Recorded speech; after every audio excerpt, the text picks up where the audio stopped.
Hey there, welcome to Ready Set Jam, a game design competition where we bring together a group of game creators to compete in a series of game making challenges. Over the next 3 rounds, our contestants will create projects that will be played and rated by the community and our panel of judges. At the end of each round, the contestant with the lowest score will be excused from the competition until there's only one dev left. That's the basics of the rules. We'll dig into it a little bit more afterwards, but first, let's meet our contestants. Neenaw is a programmer with a degree in artificial intelligence, who picked up Unity and C# to begin making games within the last few years. They're currently working on a game called Dino Dungeon, an adorable puzzle platformer where multiple dinosaurs must work together to complete challenges to advance through the stages. Neenaw shares development progress for Dino Dungeon as well as other game dev related videos like Game Jam devlogs and tutorials here on YouTube.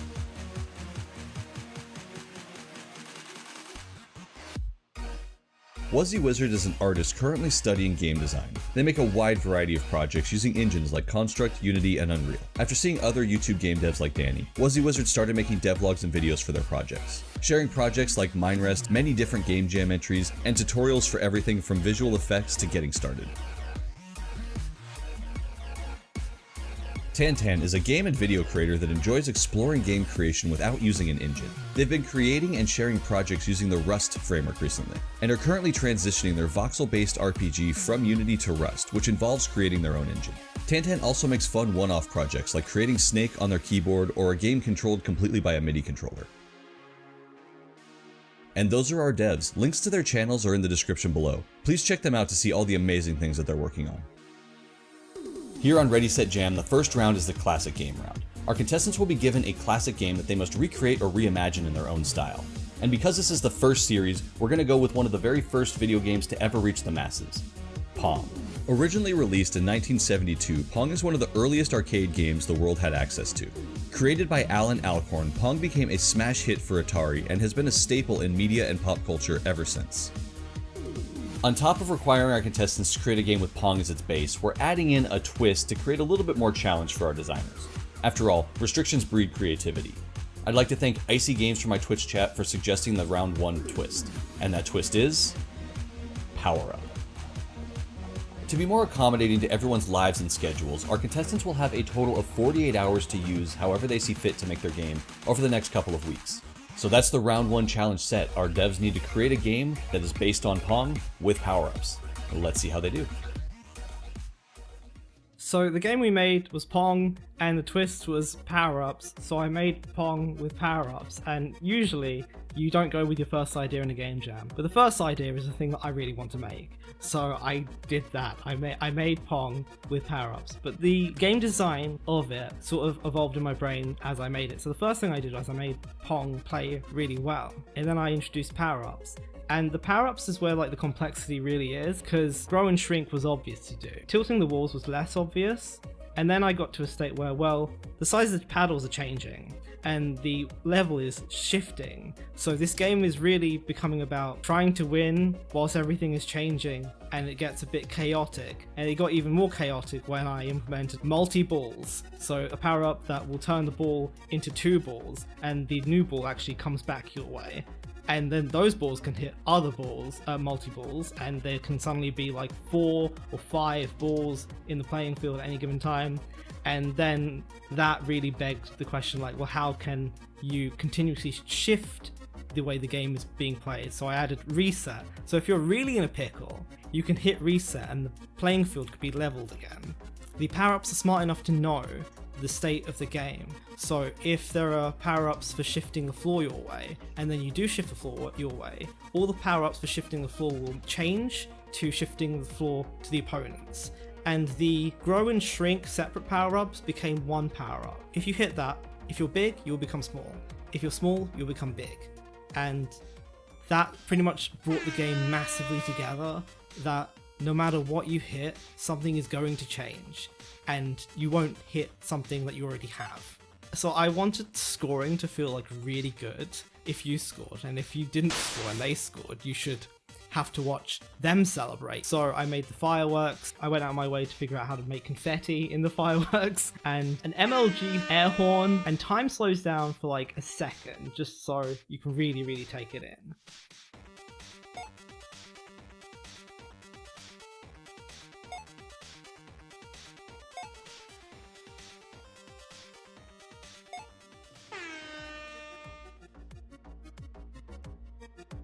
I wrote down the core concepts of Pong: get balls into their side, defend balls from getting into your side. My first thought was, how can we flex the core concept of Pong but still staying true to the original design? I love testing out different game frameworks and libraries, so for this game jam I used the Rust programming language and a game framework called MacroQuad. To spice it up a little bit, I decided to try an entity component system and a physics library I had never ever used before. This came back to bite me later on when I realized the physics library could cause a crash on different computers. Oopsie. It was kinda crazy using two unknown libraries. I took the pen and paper and wrote down some ideas, and I simply asked a lot of questions. What if? What if we had more than one ball? What if the enemy had more than one paddle? First, of course, we need to get power-ups into this.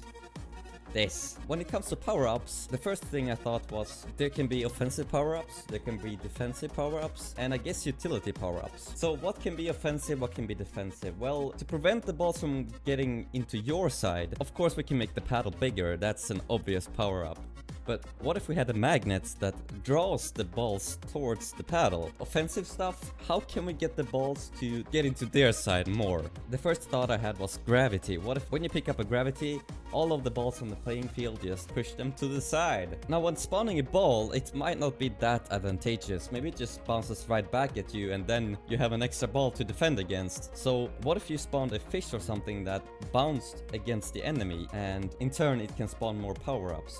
At first I thought the enemies would have health and they would eventually die, but then I need to figure out a way how to spawn them in again, or should I spawn them in again? Should they have lives? But I just decided, okay, power-ups will spawn when the cat pushes back a ball. This makes it so the more balls there are on the screen, the more power-ups you'll get. I wanted to focus on game feel because my artist skills isn't the best. I wrote a shader to make the health bar animate, I made the ball stretch when bouncing against the walls, I added particles, a lot of particles. Okay, but what about music? Now, I've been practicing a certain instrument, so I couldn't pass up on this opportunity. I apologize in advance.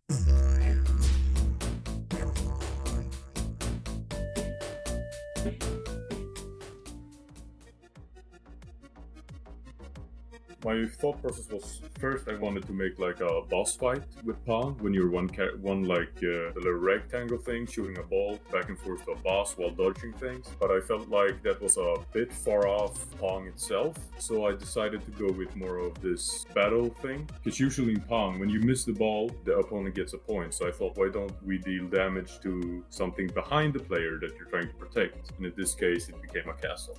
I can't work with like squares and stuff. I need the visual to being able to see what the game is going to become and not get bored of it. So I always start making the character and the main like projectile or whatever you're going to shoot, so I can see it clearly how it will look. And I just felt like I made this little background arena first, and I felt like it was pretty nice, and the outsides of the arena was pretty empty, so I was like, maybe let's make some trees here. So I just made some cute trees, made them wiggle a bit, and the art style just came together and was really nice. My intention at first was to make it into a roguelike, but I kind of overscoped that, so I went back to just having random enemies. It went pretty well. The AI was a bit tricky at first to get working, because I didn't just want it to track the position of the ball. I wanted it to feel more like organic and stuff. And then designing characters around power-ups, that was really hard, because my imagination just went away totally when I was trying to make characters. So that was the most difficult part, I think, making the characters interesting with a power-up that fitted them correctly. At first, my plan was, like I said before, making a roguelite. So I was gonna make a roguelike map, kind of like Slay the Spire. So you face off against 8 different enemies and come to the top, and there was going to be a shop where you could buy different power-ups, so you can have like 4 spells at the same time, or power-ups. But I couldn't figure out enough enemies with the cool abilities that the player also could get and use, so I ended up just having the 1 power-up for each enemy instead. Alright, the build time is up and the games have been submitted. We now send them out to our judges to rate and play. The designer with the lowest score will be eliminated from the competition, while the winner will be given an advantage in the next round. At least that's how it's supposed to go. You may have noticed that we only have 3 devs instead of the intended 4. Sadly, our fourth contestant had to drop out at the last minute due to some personal issues, and we weren't able to replace them in time for the deadlines. While it is unfortunate, real life should always take precedent over a competition like this, so we'll press on as is, we just won't have an elimination this round. On to the judging. Each round will be scored by 5 judges in 6 categories: art, audio, feel, originality, fun, and overall.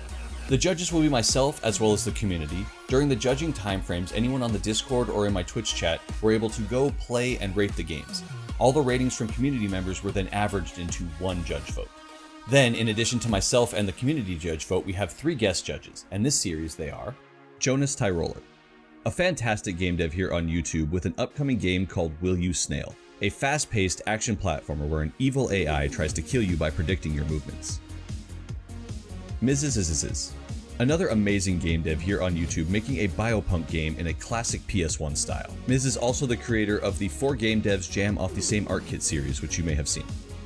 And our final judge is Blackthorn Prod, who like the others is an incredible game dev here on YouTube that has released games like The Dreadful Whispers, Dashing Fire, and most recently Olobolo. They also make tutorials, devlogs, and much more. A huge thank you to our judges for taking their time out to play, rate, and leave their feedback. Pongers by Neenaw is Pong with power-ups. This is the only game to have a multiplayer option as well as an AI versus AI mode. The game plays like standard Pong at first, but random power-ups rise from the bottom of the screen and change an aspect of the game when hit. The effects combine and stay on the field until a reset block is collected. Art. The general consensus is the aesthetic is good, but somewhat lacking. The lighting gave a great feel to the background and the environment, but the power-ups don't feel like they're part of that. They stand out on their own and don't really feel like they're affected by the lighting much. Audio. The game has nice music and a decent pickup sound, but other than a victory sound, that's about it. The fact that there's no sound for the ball bouncing off of the paddle in the walls felt like something was missing. It was also suggested to add some variety to the sound by randomizing the pitch of the sound effect. This is a really easy trick to get the most you can out of one sound, and the judges were in agreement that the MLG air horn was just a bit too much with how frequent it plays during the game. Feel. Playing the game feels fine, but once again, it's just that. The paddle is responsive, but the enemy paddle AI isn't always the best, making the game a bit too easy at times. The victory firework animation is great, but once again, the judges would just like to see a little bit more juice. Originality. It's a straightforward approach to the challenge of Pong with power-ups. The wall shifting power-up was a fantastic idea and something we haven't really seen before, but the others for the most part were, as Jonas put it, low-hanging fruit. Fun. The game is fun, but it's pretty standard in terms of Pong. It's a little too difficult to control the ball and hit the power-up you want specifically, so you just kinda have to deal with whichever one it hits and roll with it. Overall, the game is fun as a bit of wacky Pong, but it doesn't really hold you in much after the first round or two. It's a solid and well-made game, but it doesn't stand out too much. Cat Pong is exactly what it says, half Pong and half cats. You play as the paddle on the left and you're trying to get the balls of yarn past the cats to lower their health bar. You also have a health bar at the top left and you want to prevent the yarn balls from making it to your side to keep it full. Where in most Pong games, one ball is bouncing around that you have to hit, here, every few seconds another ball will spawn, which means the longer you go, the more yarn balls will be in play. Draining the cat's health bar will progress you to the next level where the speed of the ball and the spawn timer are increased. There are a variety of power-ups with temporary effects that you can collect, like a magnet that pulls the balls towards the paddle size increases, gravity shifts, as well as the fish that spawns more power-ups when it hits the cats. Art. All the judges agreed that the cats were cute, but that was about it. The elements that do have art are inconsistent, and the lack of background is really overwhelming. Audio. The sound effects are fine, but run into the problem of only having one sound per interaction, which can get repetitive when played over and over, like when the ball bounces in close proximity to things. Jonas also wasn't much of a fan of the music. Sorry, didgeridoo. Feel. The game feels fun and chaotic to play, but lacks visual elements to really kick it up a notch. Everything feels like still images bumping into each other without much impact. There is some juice there. The balls have a really nice size change when colliding with things, and there's some really nice particles to go along with the power-ups. Originality. All the judges agree that the concept of playing Pong against a group of cats is great. It changes up the gameplay from normal Pong, but still has all of the elements that you would expect. Adding in the multi-ball as part of the base gameplay and not a power-up along with the level progression really creates unique experiences that can put you in situations where you're torn between having to save a Pong or grabbing a power-up to boost the size of your paddle. Fun. The addition of levels helped give a reason to play again. It gives you a goal to try and surpass next time you play. But having to restart all the way back at the beginning each time you die was a bit rough, especially since the game can get quite chaotic at times and sometimes dying feels like you just had bad luck. Overall, the idea is great and has a lot of potential, but unfortunately it's held back by the lack of polish on the sound and visuals here.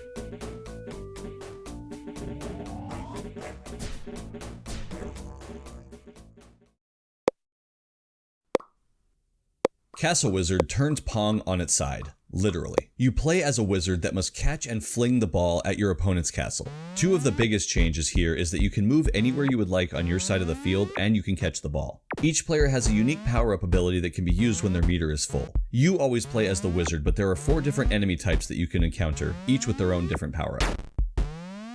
Art. The art in this game is fantastic. The sprites all fit well together and the aesthetic is super cute. The judges really didn't have much more to say about that. Audio. The sounds that are here work really well. The ball bounce has a nice weight to it, and the firing pullback sound getting higher pitched as you pull back is a nice touch. This is another case where a little variety for the same sound effect might be nice, because sometimes the pullback sound for both players can get a little overpowering. But the one thing commented is there's a distinct lack of music or ambient sound, which makes the game feel like it's missing something at times. Feel.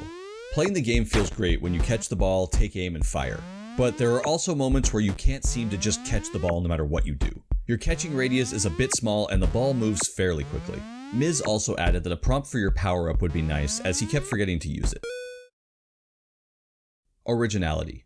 This is an out-of-the-box take on Pong for sure, but it still resembles and feels like it, albeit an interesting fantasy version. Adding different characters with different abilities is a great take, but which enemy you get is random, so if you want to see them all, you're going to be doing some resetting. Fun. The moment-to-moment gameplay is great, but the difficulty of catching the ball at times can hurt the fun a little bit. Some tweaking to the balance on player and ball movement speed would be nice. Overall, the game came out great. It hit on the look and sound minus the music. There are some pain points with catching the ball and seeing different content, but it's definitely an interesting approach to the restrictions. And with the scores in and tallied, here are the results. In third place we have Tantan. While the judges liked the cat concept and not using an engine was a bold move, it just lacked the polish and visual flair needed to score higher. The game still had some great ideas and was super enjoyable to play. Which means it's down to Neenaw and WuzzyWizard. Neenaw took a literal approach to the challenge and made Pong with power-ups. The game played well, has a nice aesthetic, and used some interesting power-ups, but the judges felt it needed just a little bit more. WuzzyWizard took the opposite approach and made a variation of Pong that's very unique. The game looks amazing and is dripping with polish. We do miss the music, and the throw can be a bit buggy at times if you catch the ball wrong. It was a close race, but the winner of the classic game round is WuzzyWizard. All the judges agreed they had a great take on the restriction, while on top of that creating a game that just looked absolutely stunning. Congratulations, WuzzyWizard. Because we had a contestant drop, no one will be leaving the jam just yet, which means it's still anyone's game moving forward. This was a fantastic first round of competition, and we still have 2 more to go. We'll see you next time for the Scope Creep round, where our contestants will have to take the game they just made and add in one of 3 different Scope Creep challenges. Which one will they have to choose? Well, that choice will be made by our winner, WuzzyWizard, and we'll find out what it is next time on Ready Set Jam. Please remember to go check out our amazing game designers. Links to their channels as well as our judges are in the description below. Until then, keep designing great player experiences. I need to thank Gingerbeard4251 and Mr. Boxmonkey for all of their help. Without them, none of this would be happening. If you would like to help support the channel, keep these going and see more, giving the video a like, subscribing, and hitting the bell are all amazing ways to help out. Sharing this video with others you think would like it would also be immensely appreciated. If you would like to go a step further, I have a Patreon where you can directly support these videos, like these awesome people: Aaliyah Clone13, Cortland Massam, David Scott, Nightfall, Jed, Kevin Halgau, Kormai, MLK, Matzi Makes, Nazar Salim, Salty Pretzel, Scott Hansen, Soapy Gnome, Straight Up Gruntled, and Warren Stephen Rose. I really can't thank you all enough for the support. If you would like to chat with me, the best place to do that is on my live streams at twitch.tv/Vimlark. We have a super chill community and I would love to talk with you. And we also have a Discord full of even more incredible people. If you've hung around to this point in the video, you're the best. Thank you so much. I'll talk with you next time. Have a good one. Later.